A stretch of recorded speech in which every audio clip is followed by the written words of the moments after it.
Ladies and gentlemen, boys and girls of possibly all ages, guys, gals, non-binary pals, today we're going to be talking about everything from the obscene to the extreme and everything in between. My name is Caleb Mance, and this is... I'm Freight Train. And today, our guests are the Mighty Bosch and Widget. That's right, first guests on the show. Super excited. About time. Now, finally, after so many scheduling problems. Weeks. I beat Chad Epic. You beat Chad Epic. Chad Epic was supposed to be here, was making one of his Salvation dog runs. Oh, fair. And then he was supposed to be here on the last episode, but it was the Horribles Parade the here in Horribles Gloucester. Parade here, and there wasn't a place to park, and it was at least an hour to get from the Circle to here. Oof. Yeah. So yes, you are officially the first guest of Ringside Remembers. Guest of Ringside Remembers. Look at that. That's fantastic. So, Excellent. what we do here, we're going to give you the platform first 45 seconds or so. Get yourself over, Bosch. Yeah. I didn't prepare anything. So anyways, ladies and gentlemen, boys and girls, and children of all ages, because let's be honest, I am the Ocean State Superhero, also our non-binary friends and family out there. As I said, I am the Ocean State Superhero. I am the Mighty Bosch, the man, the myth, a legend in my own mind. And with me is my sidekick. Can we call you sidekick? I can be a sidekick. Technically my sidekick, but in all honesty, this is my child. This is my daughter. This is Widget, and we are glad and wonderful and happy to be here. Thank you so very much. Yeah, when you got back to me and said you wanted to be on the show, I was like, yes. Because actually the last time I saw you was Chad Epic's show in Gloucester, where you won the Battle Royal that night. That's right. Yeah, wow. Yeah, we got to be, I believe it was you, me, who were the final four? You, me, Liftington, and Flax, I think, was in there somewhere. Yeah. We threw Flax out, and then we threw you out, and then they threw me out. Yeah, and then I threw Liftington out. Yeah. Crazy. It's fun stuff, though. Yeah, oh no, it's a blast. So, because it was the heavyweight battle royal. Yeah, of course. And Flax was in all there of us, because, poor little Flax. Flax. Right, of course. He's the GOAT. What are you going to do? He really is. It's funny as heck. So, let's get into a bit of a backstory about Bosch. When did you break into the business? 1996. Okay. Yes. So, everyone can feel old. It's completely fine. Or young. I feel old all the time. So you're going into your 30th year of wrestling next year. 30-ish? What do you mean ish? So, as those of us who started young, I was 18. Yep. I might have had a little more piss and vinegar in myself than I should have. I'm still full of it.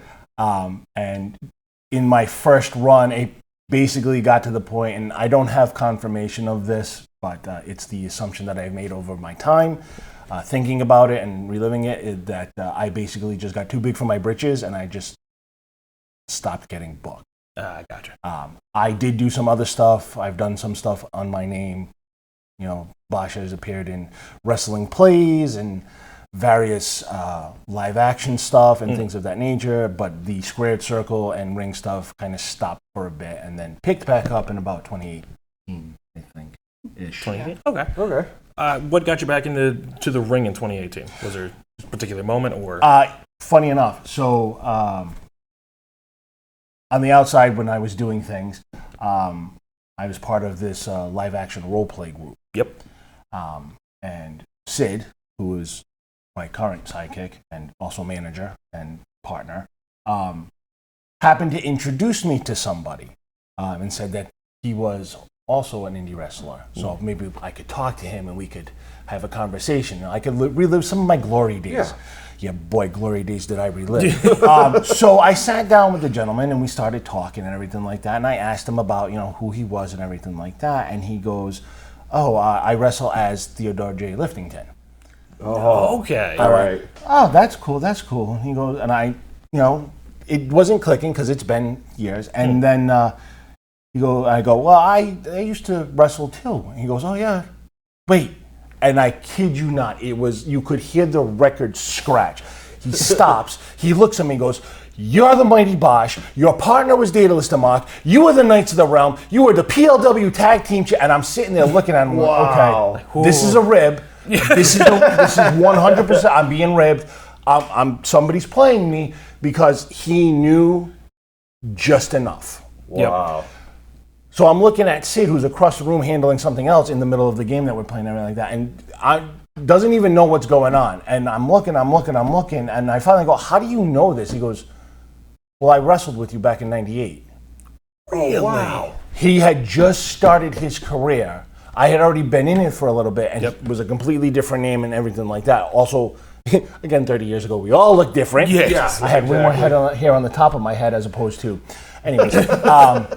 But he had just started his career just as I was about to get basically booted out of mine. But we wrestled in the same Fed back in the late 90s. Just that like ships crossing in the night kind type of deal. thing. And Gotcha. and I say this because I'm based out of Rhode Island, and Rhode Island is such a small state. Like it's not even 6 degrees as Kevin Bacon. It's like 2 degrees of, oh, you're related to who? Yeah. Yeah. But it just was one of those things where it's like this hit this, hit this, hit this.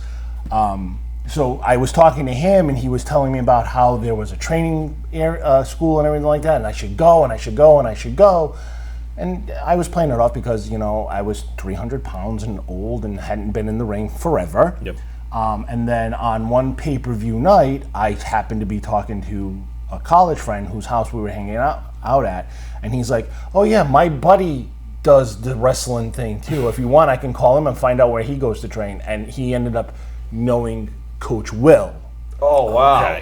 Okay. Because their kids are friends. So Yeah. I got Coach Will, talked to him, one thing led to another, and then I ended up at Chop Shop 2 and Brickhouse Breakers. Yeah, Coach Will, if anybody in the independent scene in New England, if you hear Coach Will, you know exactly who everybody's talking And about. that's amazing Great and wonderful man. and good for Yeah. him. That's a good thing. So Yeah. so that's how it all, long story short, that's how it all unraveled, So, in that realm of what got you into the business in the first place, what like back in the 90s, what like caught your eye and was like, I want to do this for the rest of my life? What was that like? So I had always wanted to, from very, very young.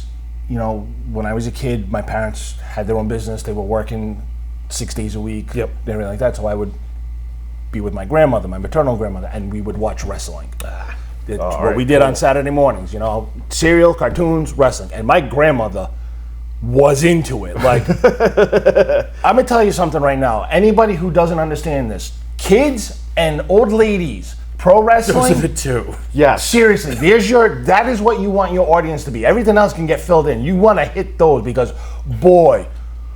Well, if you look at any of the old NWA stuff from the 70s, 80s, even the early 90s, the front row Is usually- kids and old women. Yep. Yeah. And they are the loudest, most Yeah. obnoxious fans, and you want to have them because you love to have that Yep. to have in the arena. And you need that. You Yeah, absolutely do. absolutely. So I had grown up with it,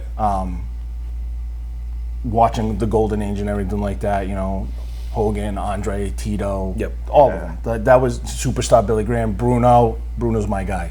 I'm so happy you did not say Haystacks Calhoun because That's way back.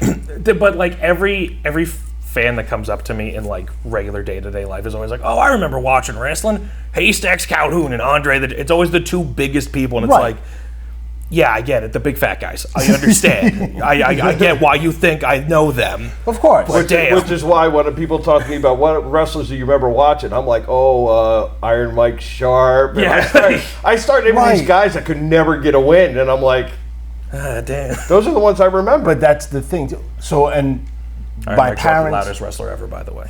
Yeah. my parents, my grandparents, they were all immigrants. They all came over from Italy. So Bruno was our guy. Yep. That was our guy, and everything like that. So, but I watched all of it. Ivan Putski, Nikolai, Shiki, all of them. It got me to want to wrestle in middle school and high school and eventually college. So I did that. And obviously when I started in middle school, boy, was I shocked that it was a mat and not a ring. And Where's the chairs? right, exactly. Oh, you mean I'm just supposed to sit in this? Not, anyways. Yeah.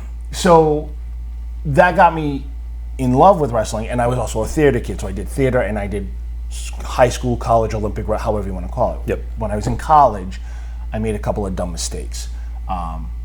I wanted to wrestle varsity. I was heavyweight sized at the time for collegiate NCAA standards. Every weight class from heavyweight down to 171 was 3 deep. The only one I could get into if I wanted to wrestle varsity was 171. So I dropped weight from 225 off season to 171. Wow. Jeez. Okay. It was not fun. I do not recommend it. It is not healthy, but I did it. And the reason why I say it's not healthy is because during training one time we were doing sprints up a hill, and I misjudged and I stepped in a pothole and I hyperextended my knee. Ooh. Yeah. Talked to the orthopedic, went to see the doctors and everything like that, and then it basically came down to, well, you can keep wrestling in college and we'll have to replace your knees by 30. Yep. Or you can stop wrestling and you might have to replace them at 50. Wow. So I stopped. Love the odds. Right? So I stopped. At the same time, I ended up linking up with a couple of guys in my dorm suite, who were big wrestling fans, big indie fans, and everything like that. And they said, hey, we're doing a show. We're on the card. If you want to come down, because I was still in shape from college. Right. Yep. You want to come down? They're looking for a spot. And walked right in, said my hellos, shook my hands, was like match 2 or 3 on the card, and then was off and that running for quick. 4 years. Now, was that PLW? That was PLW. Okay. So that my question was going to be, how did you get into that? Fantastic, we now know. It's literally what it was. I feel like that's usually what happens in wrestling. It's just like, nah, come along, see what happens, and then you're just like, oh, we got a battle royal, or work the new guy, something along those lines. And it usually legitimately was. I had a match. It wasn't even a battle royal. I was given a match. Match 2, match 3. I forget where it was on the card because Wow. I was new. happens. Yep. But yeah, we had a match, and I ended up getting Rookie of the Year that year, like 3 months later.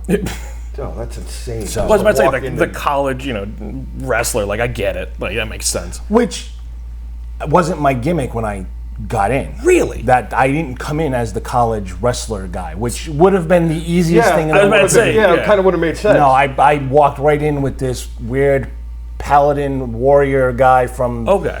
I call it the realm of the unknown because I kind of hated parts unknown. Fair. Yeah. So I called it the realm of the There's unknown. too many people in parts unknown. Right, I get it. but there's only 3 of us from the realm of the Yeah. 4 from the realm of the unknown. So as we've been talking, I've been staring at this the entire time. What exactly is this? I see story time champion. This What is the official Storytime Heavyweight Championship. Okay.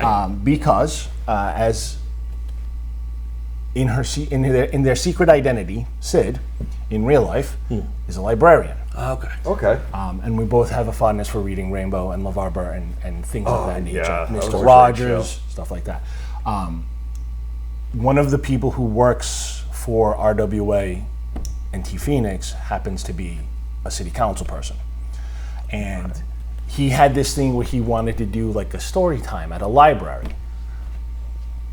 Parallel to all that, Sid had been trying to do this a bunch. Okay. Get a couple of wrestlers together, go read books to kids and go. And if Sid was here, they'd give you a bit of a spiel about, the hardest demographic to get into the library to read and everything like that are boys like between 6 and 15. And I'm sorry if I got the numbers wrong, Sid. I apologize. I try. But sometimes, I'm old with the Swiss cheese. And All right, I said dimension, not realm. it's fine. I'm going to be obscured for that.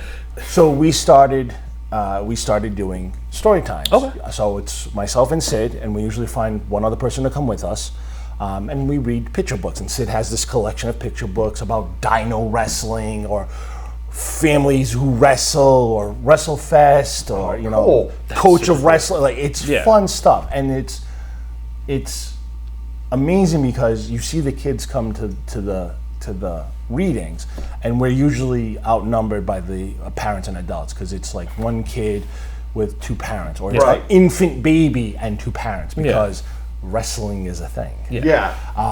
And then what usually happens is, just as we're about to wrap up and finish, somebody will show up and be, all mean and heely and everything like that. And be course. like, I didn't get to read a book, Yeah. so now I'm going to challenge you to a fight.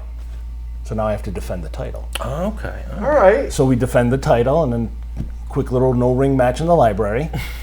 And amazingly enough, in humble defeat, the person who didn't get to read then escorts all the kids and some of the adults to the craft that we do at the end. Okay. Oh, awesome. And they can color their own version of the belt, That's adorable. or they can do lucha masks. That's so. Oh, that is. You can cut the mask out, put a string on, and they can have their own colored, decorated lucha mask, and they can make themselves a belt. That is. That's incredible. And then, That's of course, I that's also have my amazing. own coloring pages. Yep. Plug. Yeah, plug. We'll have that up on the edit. Yep. Freeze frame it. These are the smaller versions that we take to the fairs and stuff like that. We have actual full-size Oh, all right. pages. Is and there stuff is there like a color book that you have for sale, or is it Not just a single yet. thing? Okay, not yet. Not yet. Oh, Oh, see, there we go. I'm working on Plug it. It's definitely it's in the work kind of thing. But one of the things that Sid is very adamant about, and I totally agree, and everything like that, is that we use actual artists. Yes. To Yeah. do the drawings or make the merch or the designs. Actual people doing actual things. So we don't AI anything. We don't Yeah. run it through because no. You And, know and what? the thing in wrestling is there are so many artists in a locker room. Yeah. No matter what locker room you go to, yeah, like Chad made that. Chad constructed the belt. If you've seen some of who's the DLC champion over at Proving Ground now? Joey Warner. He amazing artist. Yeah, like absolutely. amazing artwork. And So somebody plugged the it. actual making of the belt was done by Chad, and however Chad does that. Yeah. The actual design of this was done by Mike Grassa. Okay. Shout out to the Mind Eraser.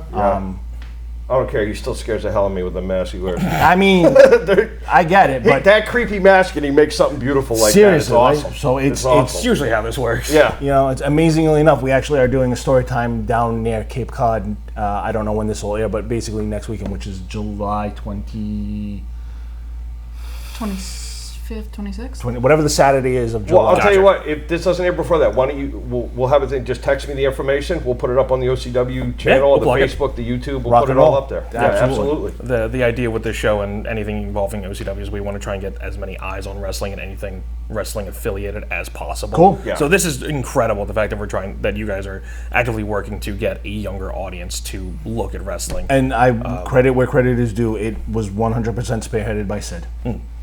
So speaking I'm of Sid, for it. So, but yeah. when did Sid join the Mighty Bosch and this crusade of wrestling? 2018. Okay, so everything happened that 1 year. just 2018. boom. So Sid was very instrumental in cheerleading me back into the ring and did everything they could to pressure. I don't, making contact with Liftington, Right. nudging me to go to the training practices, talking to Coach Will, even Yep. got this one in on it to be like, hey, tell your dad to go back. Yeah, you do it. So Sid, unlike us, didn't grow up with pro wrestling, was never a thing for them. Okay.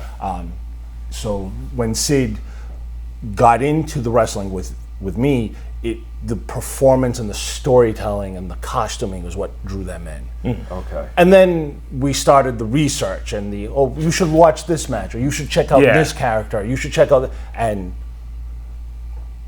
Sid has become very, I wouldn't say like a savant when it comes to wrestling knowledge and stuff like that, but boy does Sid absorb knowledge, and Yeah. he's like, Yeah. hey, maybe you should do this thing in this match when, like, how they did it in that match, and it's like, oh, I didn't even think of that. It is always incredible to have that person in the background to be like, hey guys, you should totally do this. And it's just, why didn't we think of this? And Yeah. 100%. It's always good to have that second mind. They'd be Sid like, "Oh." is that mind for us. Like, I can't tell you how many times I've been in, and whatever match it is, whether it's a one-on-one or multi-man or whatever, and it's like you can't. You just can't think of a single thing to do. And it's just, Sid's like, well, what if you did this?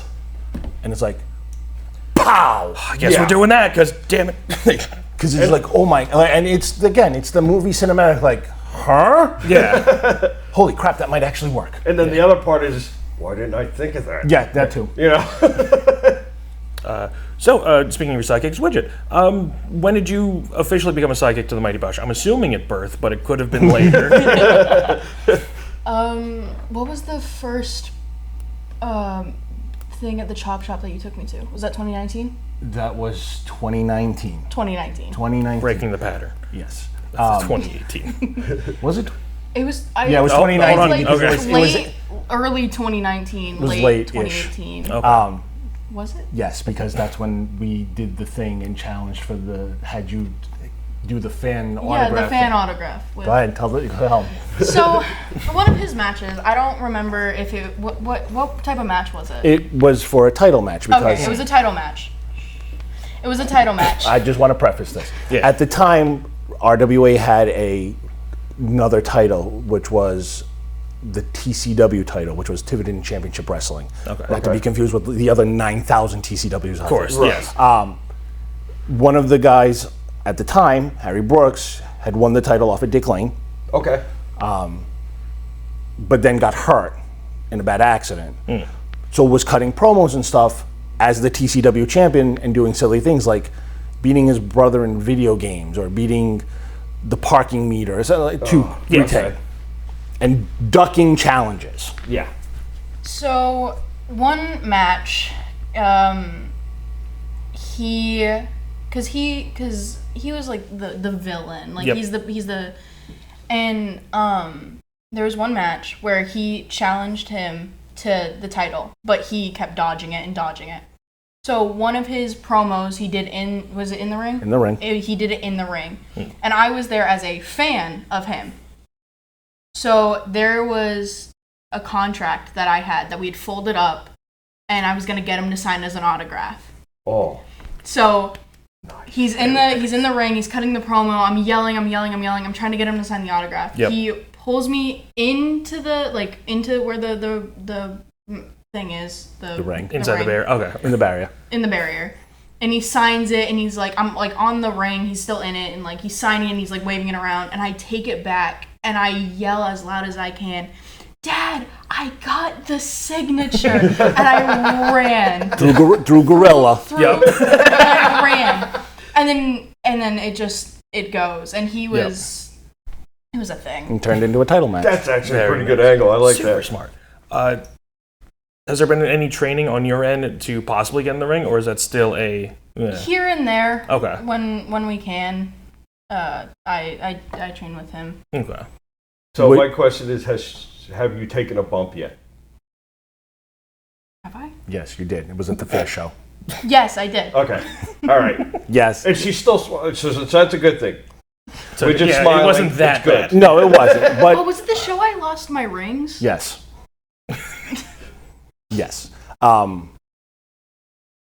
Widget lives in Texas with my ex-wife, her mom, so we don't get to do a lot of it. So Okay, gotcha. when Widget's up here during the summer, I don't take a lot of bookings, but the bookings I do take, we try to get her in the ring and everything like that. Gotcha. Cool. And have whatever. She's been instrumental in a bunch of matches, actually. Funny enough, at a fair show in East Providence, wrestling Harry Brooks at the time, after he had his head sat on by Big Bear Mardoch. Yeah. If I could find a video of that, Oh, you would. I remember watching that. Oh, it You, was, there's an angle of the match that as it's happening when Bear, because again it's a fair show, so Bear gets out of the ring, he goes to grabbed the, a turkey leg. As you do. comes back into the ring, and then hits him with the earthquake. Yep. The camera's like this, the ring is over there, and you can see the locker room, and all you see is Bear, Yeah, it's everyone. and you see everybody in the locker room go. yeah, Because that's we And all the thought. gasps around Yeah. from everyone who saw it. So Harry was still a little loopy when it was time for our match later on in that day. I would think so. So we have the match and everything like that, and then I take this one off the top rope, and No, that wasn't how it. That wasn't. That wasn't all that of one? It. That Okay. wasn't all of it. Okay. It was the fair show, and Yep. I did do that. yep.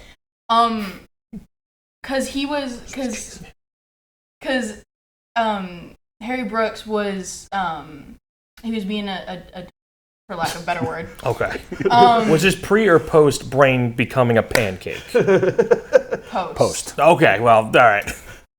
And he was beating up on him, and he was and doing all that stuff, and me being his oldest and his only.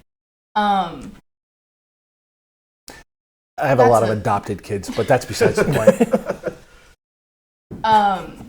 I went up to the ring, and I was smacking him around, and I smacked him back once, and then we did the thing. Gotcha. So Basically, And then- I got saved by my sidekick, and then she got the pin and the win. She got more shine. Nice. Yeah. Yeah, absolutely. Take She her aside. 100%. You know, I don't think I ever did anything as a kid with you in the ring, did I? Besides like the old like what PWA stuff? Yeah, you did when you were like 2.5 years old. I would take him to the practice ring and let him run around. Of course. And he'd have fun.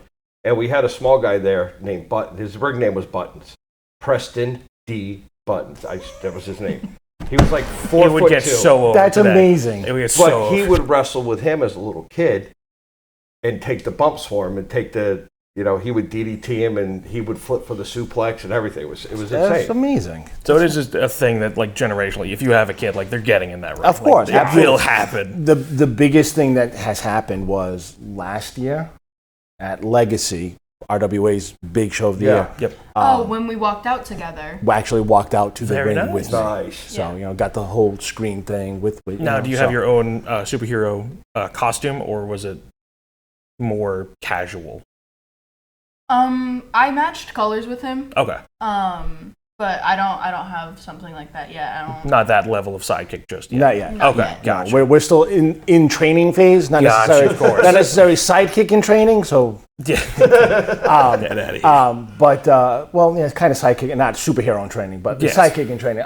But came out with the cape, Huge. had the same colors on. It was a cool. moment, and it was definitely it Now, definitely meant a lot. now with bringing up RWA, is that your like home base at the moment? Is that the your usual go-to? Yeah, Okay. RWA T Phoenix, Renegade Wrestling Alliance out of Rhode Island.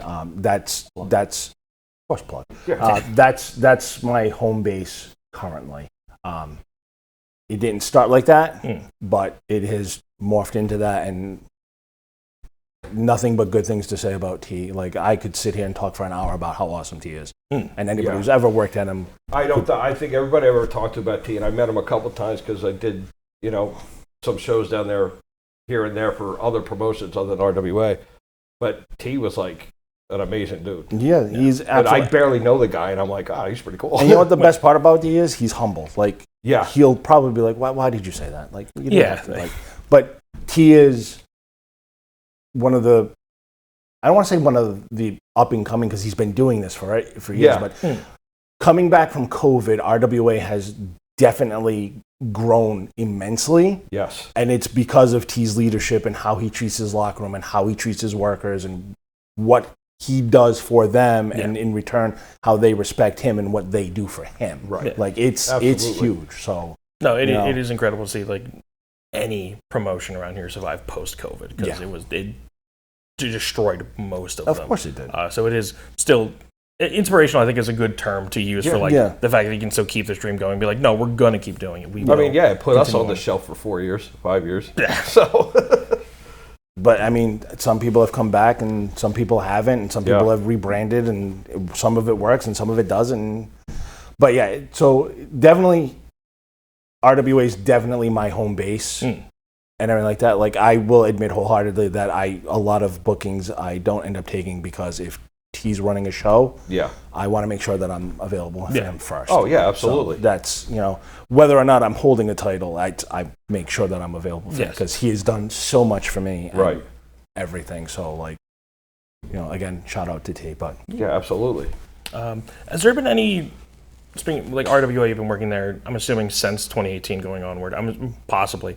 Is there any like matches that kind of stand out to you as like the ones that you can say like these were like the ones that like on Bosch's greatest hits, or the ones that kind of made you like re-textualize how you are as a wrestler? Like those moments of like, those matches of like the stepping stones of like, oh, this one just made me that much better. Since doing it since 96 and so from coming back, I would say the first portion of the career on the second term. So from 2018-19 to just about time. Basically 2019, that was all a rebuilding year for me because I basically I got my sea legs back and I was really starting to get in the groove and everything, and then COVID hit and like it did to everybody. Yeah. But the thing about that is it's when I went from the old school gimmick, which was the leather jacket and the singlet, into the cape and the super suit. Okay. So that 2019 year was definitely a fun building year for me because I got to relearn things that I had forgotten and realized how different everything was with the 20-year difference, 20, 30 year almost. Because I'd say seeing the divide between the locker room in the 90s and then back up in near 2018, 2019, like, it truly must be night and day for that. it really is. So I tell this to people all the time. Back in the 90s, if you worked for a promotion, you worked for that promotion. Yep. They didn't start doing a lot of the crossover stuff until after the 90s ended. And the thing of it is that in Rhode Island at the time, there were only maybe 4 or 5 promotions at all. PLW being the one I was working for, there was another one called NEWA, which also turned into RIWA. Okay. New England Wrestling Alliance, Rhode Island Wrestling Alliance. Okay, yep. That was run by Rocco D'Alessandro. That's where Alfredo and Wolverine are from. And Oh, all okay. That. Cool. That was their promotion. Like, and it was our WWF, WCW kind That of whole thing. thing, Like yep. it was, we were different. There was Yankee Pro and a couple other ones, but those were like higher up level. Like these were the two. If anybody says they watched Public Access in Rhode Island and South Massachusetts and anything like that, they either saw PLW or they saw NEWA. Okay. That's literally what it boiled down to. So I couldn't just go over to NEWA and be like, hey, book me for a show, or hey, you need, it wouldn't work like that. Nowadays, you show up enough times at a place and you're booked. You're booked. Yeah. You know? Yeah, back in the day it was like gang warfare at that Just extent. about. It was just like, Yeah, it it's was. like it's bad. Yeah, so like it definitely was a night and day thing. In the course of that time, when I had first come back, they booked me as a heel, and it didn't resonate with anybody. It really didn't. Like, the kids didn't buy it. I tried to be heelish and everything like that. I tried to be, it didn't work. The guy I was partnered with, they write him as heel. Absolutely. He was 6'5", 6'6", big, burly, had a mask on. They absolutely booed him. I'd get in the ring, because we were a team. I'd get in the ring and I got cheered. It was weird. Yeah. So switching into the hero gimmick, pulling the old school Steiner homage gimmick is what kind of got me going. And then when I put the super suit on and started doing that, the one that really clicked to begin with, I was like, okay, I can definitely pull this off, as I wrestled Magnificent Marcos Santiago's down in at Shut Up and Wrestle. Okay.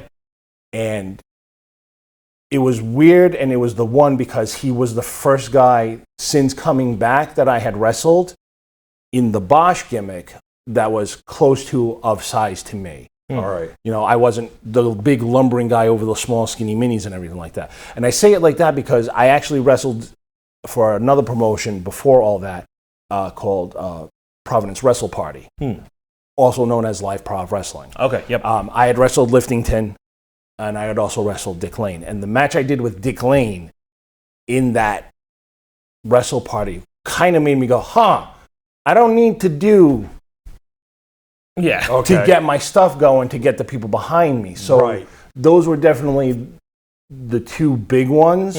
And Liftington is amazing. I love him to death. And he and I it's so easy to work. Yep. We're big, we're goofy. Yeah. When we're opposing each other, even as baby faces, it's still a good match. And when we're teaming, forget it. We have the crowd eating out of our hands. You put the strongest man in the whole wide room and the Ocean State superhero together, and it's like... It's money. It really is. I wrestled Dan DeMann, which was a great re-education for me, because Dan, having done this for a very long time, was able to see what my gimmick was with the cape and go, I know what we can do. And we did it and had that crowd. We've wrestled each other 3 or 4 times, and every time we do it, it's magic. Yeah. Nice. There's always something. I'm always learning something or relearning something or understanding something a little more clearly, a little better. I got to wrestle Brian Malonis for Proving Ground. Nice. Yep. And let me tell you something, sitting at the feet of Malonis, just talking, big guy to big guy, like that was just amazing. Having someone who understood the difficulties of being, hey, you're over 6'2", you're over 300. Yeah, you can move, but you don't got to. But everybody they put you against, Right. Yeah. And that's not to disparage any of the guys coming up or anything like that. But I want to wrestle somebody who's like 6'4", 6'5". Yeah. You know, give me somebody that's like 300 pounds. Let me go to war with somebody. I can't Yeah. do that with a 5'8", 9, 10, 160-pound guy. Like if I punch you, You're gone. Yeah. you're and again, no disrespect to anybody. Like they are all amazing athletes, all amazing workers, bar none. Like Right. Yeah. But by visual sight, you should be destroyed. Yes. you know, So so it's it just is the what way it it is. is. Being again like a bigger man in the business. I'm not at your size. I usually top at like 6'1", but it's trying to work big man size and nowadays is incredibly difficult. Yeah. Just because of I don't know if you have the same urge too, but It's like you Keith wanting Lee's fault. to move. Yes, Like you exactly. want to do more, but It's all like everyone Keith tells Lee's you like, no, dude, you're a big guy. Slow it down. It's like, yeah, but like I could do it. Yeah, Right. That's why I only do one big move. Yeah. And you don't. I do a cactus clothesline. That's the only big move I do. So best piece of advice I ever got, Mike Montero. We'll use that take.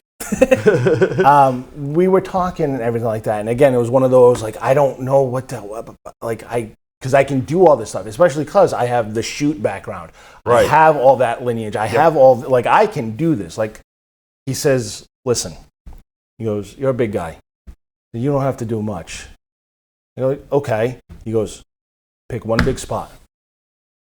Everything else is just icing. Yep. You pick one big Yeah. spot, you do one big move, and that's the thing that everybody's going to remember that night. Yep. I'm like, huh. And It works. he has it a clicks. mind, and he's right. It's what it is, and it's amazing, and it's fantastic. And yes, because I wrestled Devin Baker and threw a moonsault on him, and the crowd went absolutely ballistic because they just saw 350 Yeah. pounds do a backflip. Oh my Yeah. God. I haven't done it since. But again, Devin is a bigger dude, so I could do that to him. I Yeah. can't Right. do that necessarily to a Mike Montero or Joey Warner or Dick Lane. Dick in Lane, that like- same variety of body, it's like they're dead.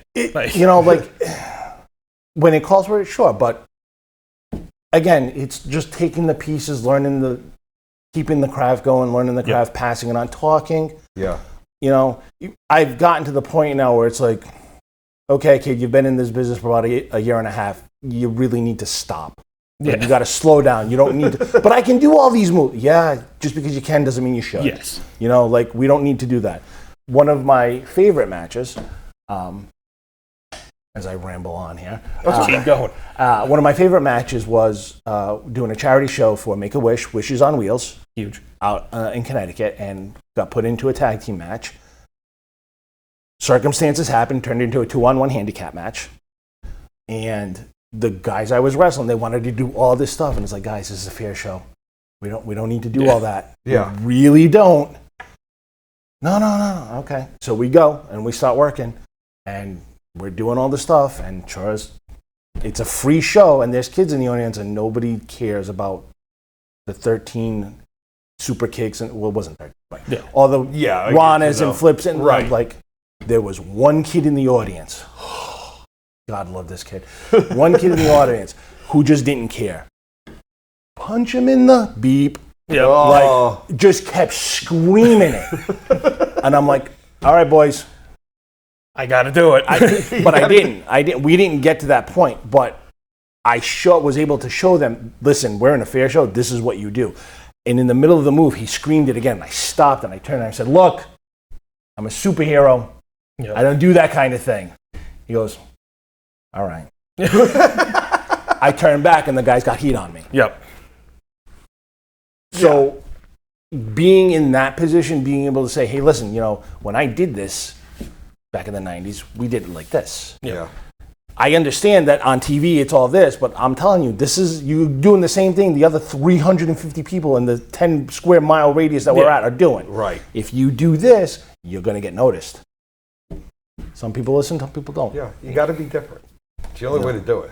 And I do appreciate hearing someone who's been in, business 30, almost going to 30 years, taking this break, still saying that, like, you're still trying to learn, you're still trying to get new things, because that's a big thing when it comes to wrestling, is that I think a lot of people hit that certain point and they're like, all right, I'm done. Like, I got everything I need. I hit this point, won a title, or I'm the top guy at this one promotion. I don't need anything else. That is very much a huge misconception to anyone in the wrestling business will tell you that the day that you stop the day you stop learning and the day you stop getting the butterflies before you go out is probably when you should stop doing Yep. this. Yeah. I think 100%. that's always And- across the board. Like that's the And deal. let's be honest. Where's the camera? Right there. Middle one. The middle one? Okay, let's be honest. When you get to the point where you shouldn't be doing this anymore, that does not necessarily mean that you should go and start a promotion. We don't need any more. We've got enough. Please and thank you. You want to help? I'll tell you what. We can use agents. We can use people who, with respect and with the carte blanche from the actual promoter and booker, say, hey, can you come and help these guys or these guys maybe shape a match, shape a storyline, something like that? That's what we need. We don't need 17 more promotions to run in the same 10 block area. We don't need that anymore. We need people who have been around, who can come backstage and be like, hey, I've watched you guys wrestle the last couple of times. You know what? Let me share something with you. See what it goes. Yeah. Just try it this once and see what happens and go from there. I think the biggest thing right now in indie wrestling, pro wrestling, however you want to phrase it, depending on which generation you're from. Yes. We have everybody who thinks that they can do it better and nobody who wants to help make it better. Right. And that's definitely I used to be the pompous ass who lost his bookings and who came back and went, I need to do it smart and humble now. Yeah. This is what I'm saying. If and when I put the boots in the ring and hang up the cape and everything like that, I'm going to offer that to people. If they take me up on it, cool. Yeah, absolutely. If they don't, they don't. I do it now. I helped Chad that colonial wrestling show. I helped Chad because he was so frazzled and he had matches and it was like, Chad, no, take a break. Yeah. Let them do this. Listen, here's what you set up for a match. If you make this move, it's going to be so much better. And it was. Yeah. You know, and Chad, God love him, listened, Yeah. respected me enough to be like, you know what, maybe he's onto something.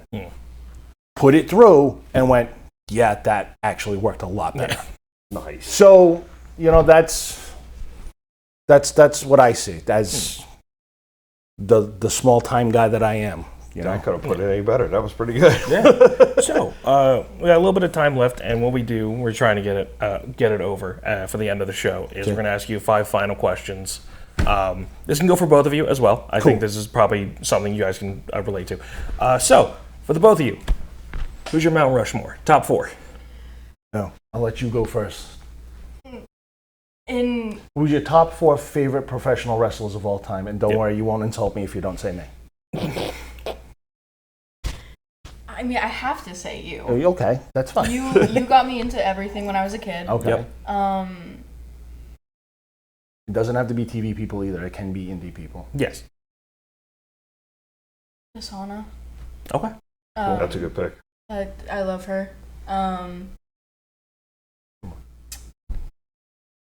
Really? What? T. I forget that he's a wrestler sometimes. That's true. Yeah. All right. That's fair. He's more promoter. He's done Yep, matches and stuff, and I've watched his matches. Yep. And then I have to say Hulk Hogan. I met Hulk Hogan Okay. and Jimmy Hart.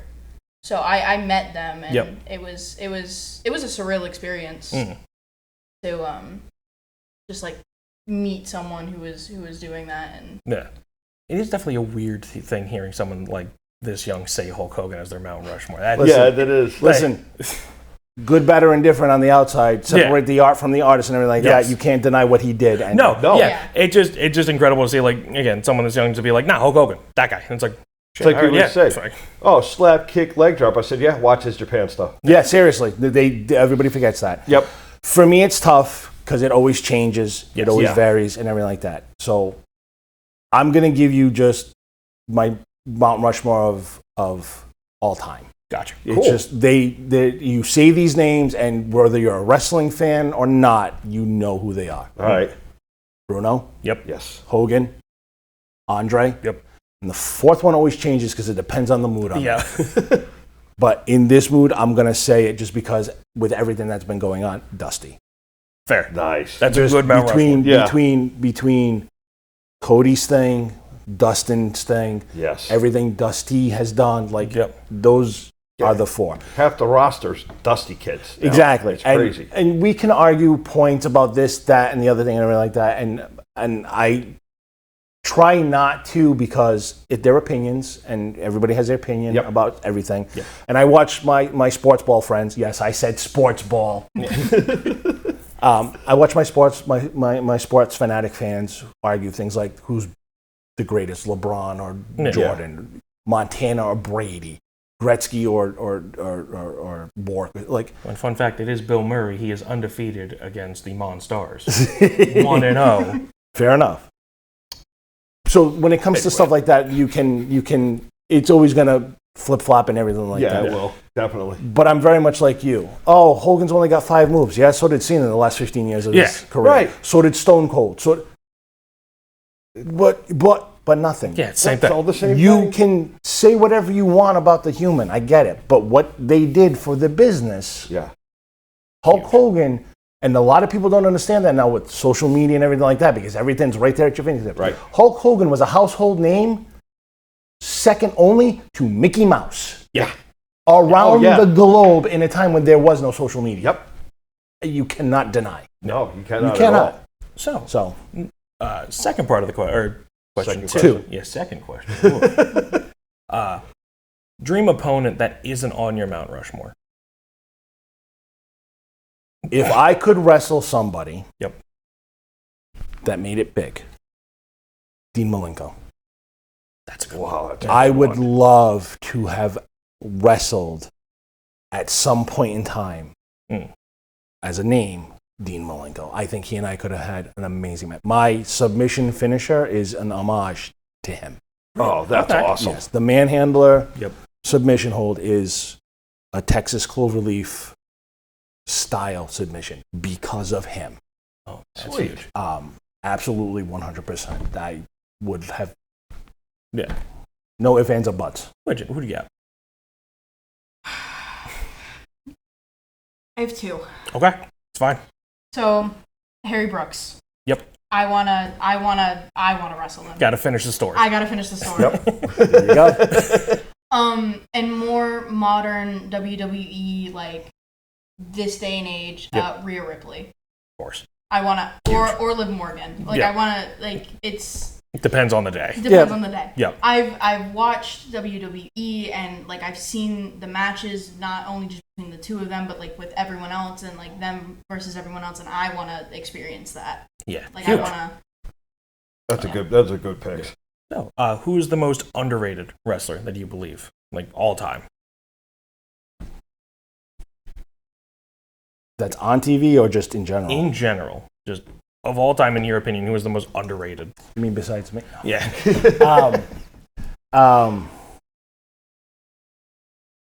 I think I keep forgetting how like on the spot and hard these questions are. no, but that's totally fine because we're all geeks and nerds in some level. So the Hurricane, I think he does not get nearly, and aside from the superhero bond that is there, I think Shane Helms does not get enough credit for the entirety of his career. Besides being the Hurricane, Sugar Shane Helms, 3 count, like all that stuff. He was a lot better than people give him credit for. Yeah. On the flip side of that, Santino Marella. Santino Marella does not get nearly enough credit, and he was one of the guys who was basically neck and neck with Daniel Bryan at that time, who had that crowd in the palm of his hand, and should have at some point been given a main title run. Yes. Yeah. He should have won that Royal Rumble. I don't disagree with you. I see. Personally, I would say he should have won the Elimination Chamber. He should have won both. Both. He should have. But yeah. Do you have an opinion on that? On underrated? Underrated. You. I'm gonna be cliche. It's you. That's okay. I've watched all of your matches. I've seen them all, and just some of the stuff you do is crazy to me. Like I don't like. Extra Dino Nuggies for her later. Like he's my dad. Yep. Like I grew up with him, like everything, and just seeing that side of him in the ring, and just it's so surreal. Like Yeah. you don't realize that it's like that's my dad Yeah. Right. doing that. No, I felt the same way when we started first doing our shows, or just watching him do his thing, and I was like, oh yeah, I'm from him. Weird. But like that's Yeah, like we're the Yeah. okay, weird. All right, cool. get it. Yeah, it's a weird. It's a It weird. is. It's it's like, just weird to think Yeah. like everyone's like because he's the superhero. It's like everyone's like, oh yeah, you're the superhero, and I'm like. And they're like, oh, I wish he was my dad. I wish he was my dad. And I get to be like, he is my dad. it's like, Yeah, well, exactly. actually, shocker. So, end of the spectrum. Most overrated. I'm gonna get a lot of heat on this one. He's gonna say Caitlin Manson. I'm gonna cry. I'm gonna get a lot of Undertaker. Wow, that's a hot take. All right, a little. And again, opinions. Everyone's got an opinion. Yep. But for me, it's Undertaker, because what has he done in his 30-year career of any significance? He's dropped Mick Foley on his head, but let's be honest, Mick Foley's the one that's known for that. Yeah. And he lucked into an undefeated streak that got squashed by a guy who didn't need to squash it. Yeah, true. You can argue points with me all you want. People will. The problem is that when it comes down to money Yep. and everything else, he's not there. Triple H did better than him. Stone Cold did better than him. Yeah. Shawn Michaels did. Kane did better than him. I get it. It's my opinion. I understand people are going to be like, "What are you talking Yeah. about?" Yep. No, it's all good. So I get it. This is why you watch Ringside Remembers. The hot takes and the plugs. We'll get to the last have question someone- because Of we're course. running over time. Yeah, we're so over time. Would you? It's okay if you don't know. I mean, No, I mean I do, but it's like the reason I'd say it is very confusing. say it. John Cena and The Rock. That's And two I- shows in a row. Someone Two said for John two. Cena because I And said it love, last and time. I love the two of them and everything, but with the I agree with The Rock, by the The way. Rock got like he did wrestling. He was okay, cool. And then he went into like acting and stuff, and he got real popular Yeah. real quick. And that's And he was like, "Oh, he's a wrestler." He's like, eh. his acting's not bad. It's not horrible. "Okay, It's not horrible. But like, yeah." and John Cena with like social media and stuff, it's just it's a whole thing. And So, final question. Gen Z for you. Go figure. I'm going to ask Widget first, and then to you, just on base of like length around wrestling. Widget, what does wrestling mean to you? it's a connection with him. Hell yeah. It's like a family thing. That's a great answer. And Bosch? I didn't pay her to say that. I really didn't. I didn't pay her to say anything. She didn't even know she was going to be on this. So just putting that out there. It was when I did it in the 90s, it was a way to stay connected to something that I loved a lot. Especially because of the injury and everything like that from the shoot wrestling background. When I came back, it's finding myself. I found myself again. Nice. I found family, and I mean that literally, because I think I have something like 52 daughters and 17 sons and like 200 nephews. Yep. You know, so Wrestling but is crazy. it really is. But I found my center again, and it has really helped me just be able to drive forward and overcome a lot of stuff that some people would turn to drugs or alcohol or something like that. I have wrestling, which may or may not be the safest thing, but you know what? It's the thing that keeps me going, and it's the thing that I really look forward to. And yeah, the connection really helps too, because it gives us something too. Yeah, of course. I don't think we could have ended it with a better answer. No, than my God, that. it was incredible. We'll figure this out Thank eventually. you guys for showing up. Appreciate it so much. This has been a fantastic time. I had a great Absolutely. time. I hope you guys did No, as well. absolutely. This was a lot of fun. I appreciate it so much. Yeah. I'm very happy you guys were our first guest, because this, again, incredible time I had here. Yeah, this was awesome. So, thank you for watching Ringside Remembers. We're going to take it to the tape trade of the week.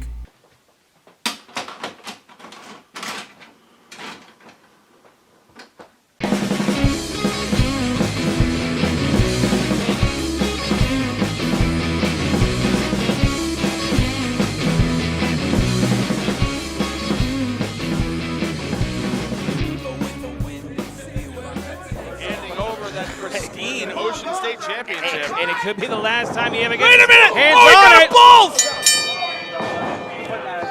She's not in this match. Well, she's certainly in the line of fire, that's for sure.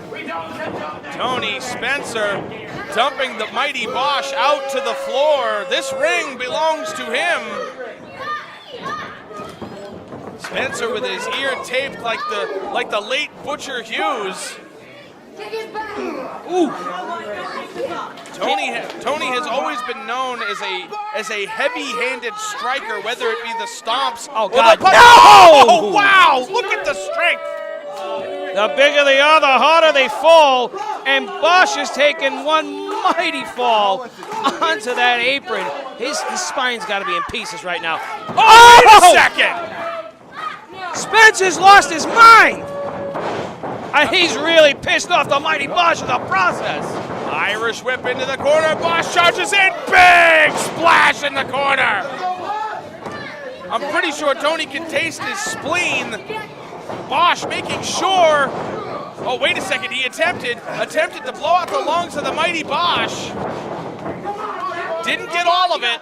Got some of it. But he's taking the big man off his rhythm. That's what he needs to do. He needs to keep Bosch occupied, and he needs to stay on the offensive.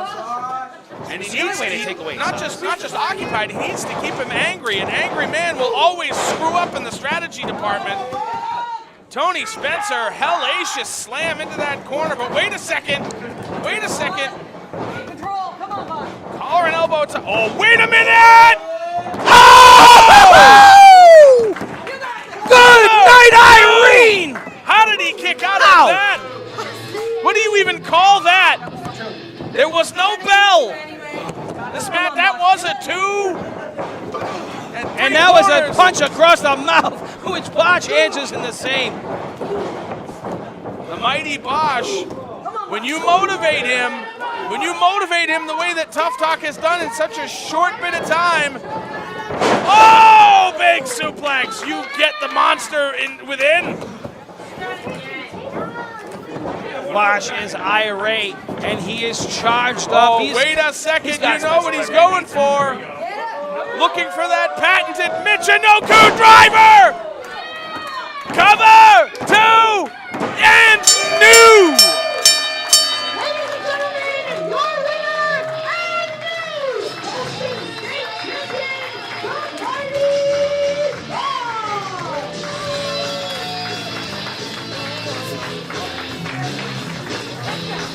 Tony Spencer was bringing more than just some tough talk.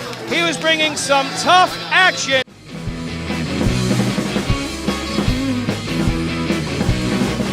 With the wind and see where it takes ya. Wherever you are, it's the journey that makes ya.